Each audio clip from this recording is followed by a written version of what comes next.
이슬람교, 기독교 3대 종교가 공존과 상생하고 있는 이스라엘의 삶. 유스비전 선교팀은 아버지여 이 땅을 고치소서란 주제로 베들레헴에서 2박 3일간의 선교 캠프를 마치고 예수님의 발자취를 따라 베들레헴에서 갈릴리까지 5박 6일간의 2000년 시간여행을 떠났습니다.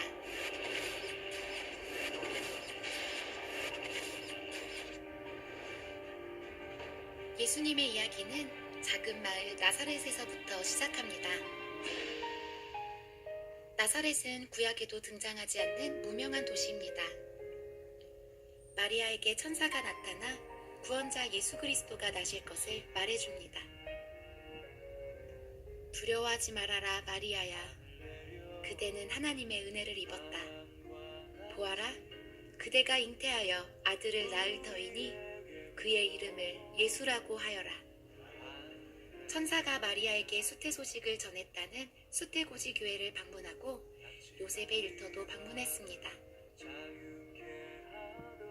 요셉과 마리아는 나사렛에서 살다가 아우구스투스 황제의 칙령에 의해 호적을 등록하러 베들레헴으로 갑니다.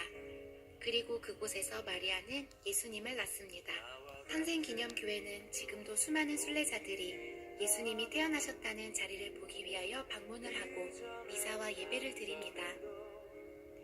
인류를 구원한 예수님은 화려한 궁궐이 아니라 초라한 구유에 누이셨습니다. 가장 낮은 곳에 오신 겸손의 자리입니다. 예수님의 탄생을 알렸던 별이 멈췄다는 장소에서 예수님의 탄생을 묵상해 봅니다.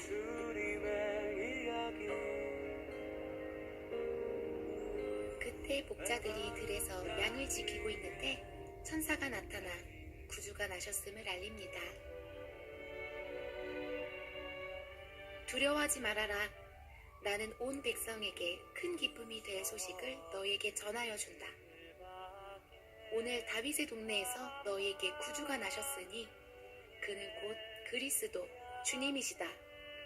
더없이 높은 곳에서는 하나님께 영광이요 땅에서는 주님께서 좋아하시는 사람들에게 평화로다.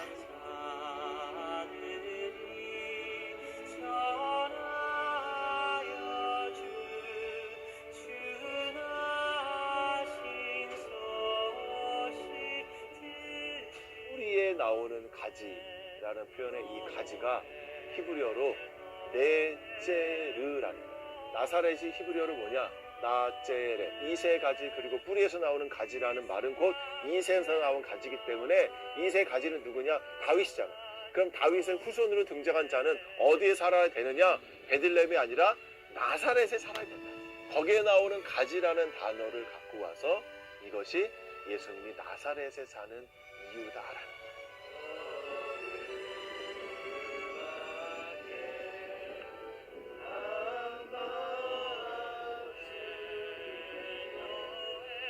이 지역은 보아스가 룻을 아내로 맞아들인 보아스의 밭이기도 합니다. 이방인이었던 룻은 예수님 오실 길을 준비한 여인이 되었습니다. 예수님은 나이 30살쯤 되었을 때에 요단강에서 요한으로부터 침례를 받습니다. 침례를 받으신 예수님은 성령에 이끌려 마귀에게 시험을 받으러 광야로 가십니다. 이곳은 실험산입니다. 예수님은 이곳에서 40일간 금식하시면서 마귀의 시험을 이기시고 갈릴리로 내려가십니다. 갈릴리로 내려가신 예수님은 제자들을 부르십니다. 많은 무리를 보시고 산에 오르신 예수님은 입을 열어 가르치십니다. 심령이 가난한 자는 복이 있나니 하나님의 나라가 저희들의 것이다. 예수님께서 산에 오르셨을 때 수많은 사람들이 예수님을 따라왔고 그들에게 예수님께서는 하나님 나라 비밀에 대해서 말씀하십니다. 이곳은 예수님께서 팔복을 선포하셨던 바로 그 장소입니다. 예수님께서 바라시는 것은 이 땅에서의 누림이 아니라 바로 하나님 나라를 소망하고 이 땅에서 예수 믿는 사람으로 살아갈 때에 우리를 통해서 이 땅 가운데 하나님의 나라가 세워질 것이며 이 땅이 회복될 것입니다. 예수님은 산상수훈을 통해서 하나님 나라에 들어갈 자들의 신앙 기본 원리에 대해서 자세히 말씀해 주십니다. 선교팀은 주기도문 기념교회를 방문했습니다. 주기도문이 번역이 돼 있습니다. 마태복음 6장에는 구제, 기도, 금식 이 세 가지가 등장을 하는데 이 세 가지는 유대교를 떠받드는 세계 기둥과 다름없어요. 예수님이 이 세 가지를 다시 한번 짚으면서 허리에 맨 술을 길게 하고 사람들이 다 있는 시장 어귀에서 손들어서 하나님께 기도하냐? 그건 내가 원하는 기도가 아니야. 하늘에 있는 상을 받으려면 은밀한 곳에 가서 하나님께만 기도해라. 우리 아버지니까 나를 누구보다 더 잘 아시고 내가 뭐가 필요한지 잘 아시니까 그 중언부언하지 마. 하늘 아버지께서 아시네. 너희는 먼저 그의 나라와 그의 의를 구하라. 그리하면 이 모든 것을 너에게 더하시리라. 주기도문은 날마다 하는 거예요. 날마다. 제자들도 매일같이 기도했음에 틀림이 없어요. 그래서 우리의 기도도 주기도문 순서를 따라서 기도하자 이렇게 하는 거예요. 예수님은 갈릴리 가나 혼인잔치에 초대를 받으십니다. 그리고 그곳에서 물로 포도주 되게 하신 첫 번째 이적을 행하십니다.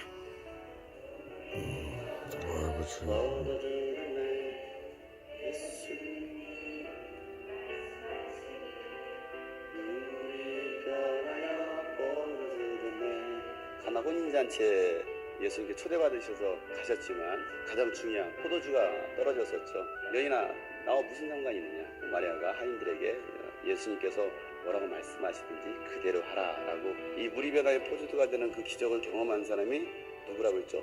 제일 먼저 하인들이 먼저 경험했죠. 연회장이 경험을 합니다. 그리고 나머지 회중들이 경험을 하게 되죠. 새로운 변화의 역사는 바로 예수님을 통해서 이루어진다는 것을 말씀하신 굉장히 중요한 사건이긴 합니다. 이제는 우리가 종교적인 의식에서 탈피하고 정말 예수님을 주로 인정할 수 있는 그런 신앙 인생이 될 때 물이 변화의 포도주가 된다는 것 사실이에요. 한국으로 돌아갑니다. 돌아가면 여러분들이 와 정말 한결이가 달라졌네. 물이 변하여 백세주가 변하여 구세주가 되는 그런 역사가 바로 이 사건입니다. 가나에 있던 왕의 신하 한 사람은 아들이 가버나움에서 죽게 되었는데 예수님께 간구하자 예수님은 내 아들이 살 것이다 라고 말씀하십니다. 그 즉시 가버나움에 있던 아들은 살아납니다.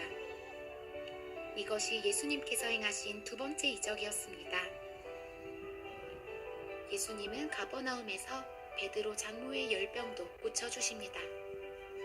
예수님은 예수님을 따라온 수많은 사람들에게 어린아이의 물고기 2마리와 보리빵 5개로 남자만 5,000명을 먹이시는 이적을 행하십니다. 내가 가지고 있는 이 도시락만 먹고 끝날 것이냐 아니면 5,000명을 먹이고도 남길 수 있는 그런 사람이 될 것이냐. 5,000명을 먹일 수 있는 그리고 12광주를 남기는 그런 기적의 주인공이 되시기를 축복합니다.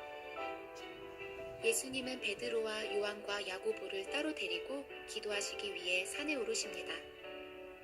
예수님이 기도하실 때 얼굴과 옷이 변하여 빛이 나면서 모세와 엘리야가 나타났던 변화산이라고 하는 다볼산에 선교팀도 올랐습니다. 이곳은 예수님께서 베드로와 요한과 야고보를 따로 데리고 산으로 오르신 변화산이라고 하는 다볼산입니다. 모세와 엘리야가 나타나 예수님과 대화하는 그 모습을 지켜봤던 베드로가 우리가 이곳에 초막 셋을 짓고 하나는 예수님을 위하여 하나는 모세를 위하여 하나는 엘리야를 위해서 지었으면 좋겠습니다. 그때 하늘로부터 음성이 들리기를 이는 내 사랑하는 아들이요 내가 기뻐하는 자다. 너희는 저의 말을 들으라. 우리가 들어야 될 말씀은 율법도 아니요 능력의 선지자의 말도 아닌 바로 하나님의 아들 예수 그리스도의 말씀입니다. 예수님은 사역이 마무리되어 갈 즈음 이스라엘의 최북단이며 가장 풍요로운 도시 이곳 가이사랴 빌립보 텔단을 찾으십니다. 멀리에서부터 들려오는 시원한 소리, 이스라엘 사람들이 가장 사랑하는 장소로 여름이면 즐겨 찾는 텔단. 중동에서 가장 큰 샘입니다. 공기도 좋고 물도 좋고 이곳에 올 때마다 기분이 좋아집니다. 와 진짜 엄청 시원해요. 시원하지?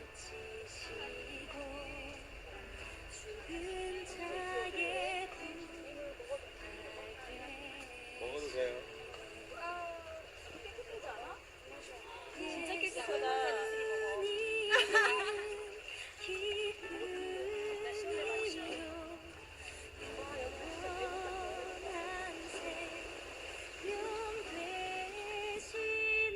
텔단에는 BC 930년 여로보암 왕이 왕권 강화를 위해 금송아지를 만들어 제단을 만들고 자신뿐만 아니라 백성들까지도 하나님과의 언약을 어기게 한 제단이 남아 있습니다. 이곳에서 하나님이 아닌 또 다른 우상을 섬기게 했던 유사 종교를 만들어낸 현장이기도 합니다. 우리가 오직 하나님 말씀 안에 거하고 하나님께 순종하는 하나님의 백성들이 되어야 되겠죠. 내 안에 있는 그 모든 우상들을 다 내려놓고 또 우리가 쌓았던 그 모든 금송아지들을 다 허물고 오직 하나님께로 나아가야 되겠습니다. 우리가 가야 할 곳 바로 예루살렘입니다. 그 예배가 회복되기를 다시 한번 소망하고 기대합니다. 헐몬산의 눈이 녹아 모여서 떨어지는 곳 바니아스 폭포. 이 물은 흘러 갈릴리까지 내려가 큰 호수를 이룹니다.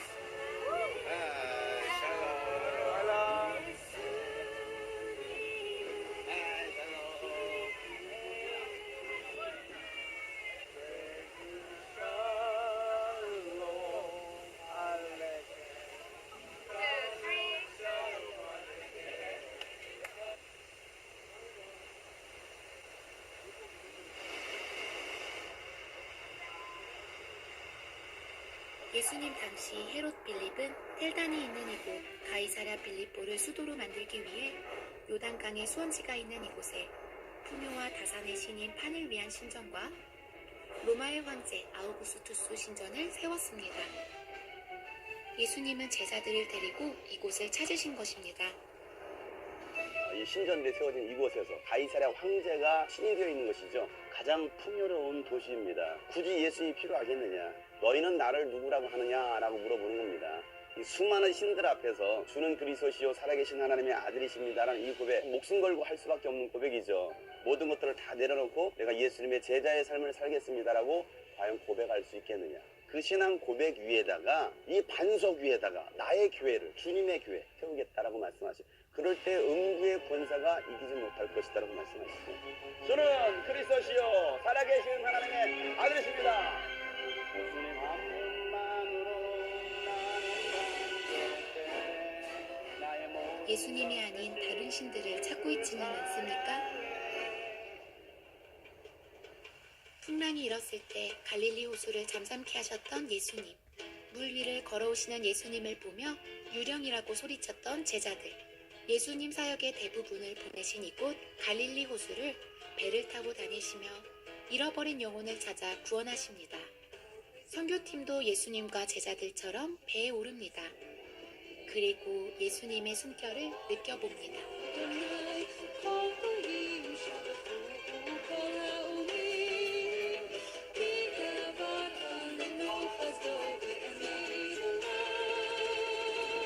예수님은 갈릴리 사역을 마무리하시고 하나님의 뜻을 이루시기 위하여 예루살렘으로 올라가십니다. 선교팀도 예루살렘으로 발길을 옮겼습니다. 예루살렘으로 가는 길에 엘리야가 영적 대결을 했던 갈멜산에 올랐습니다. 정상에 올라서면 넓게 펼쳐진 이스라엘 평야와 멀리 나사렛 마을이 보이고 다볼산과 기드온의 300용사가 전투하여 승리한 모래 언덕, 사울 왕이 전투에 져서 숨진 길보아산이 보입니다. 하나님을 섬겨야 할 아합 왕이 하나님을 섬기지 않고 바알 신과 아세라 신을 섬기게 되죠. 바알이 하나님이면 그를 섬기고 야훼 하나님이 참 하나님이면 야훼를 선택하라. 이스라엘 백성들은 아무도 말을 하지 못합니다. 엘리야가 하나님께 기도했더니 하늘로부터 불이 내립니다. 하나님이 참 신이심을 보여주시는 현장입니다. 우리가 하나님이 아닌 또 다른 바알 신을 또 아세라 신을 만들고 있지 않습니까? 지금이야말로 영적 전쟁할 시대입니다. 세상과 하나님 사이에서 머뭇거리지 않고 오직 하나님을 선택할 수 있는 하나님의 백성들이 되어야 되겠습니다. 예수님은 가난한 자, 병든 자, 고통당하는 자들의 친구가 되어주셨습니다. 선교팀은 환난당한 모든 자, 빚진 모든 자, 원통한 자들이 다윗에게 모여들었다는 아둘람 굴을 체험했습니다.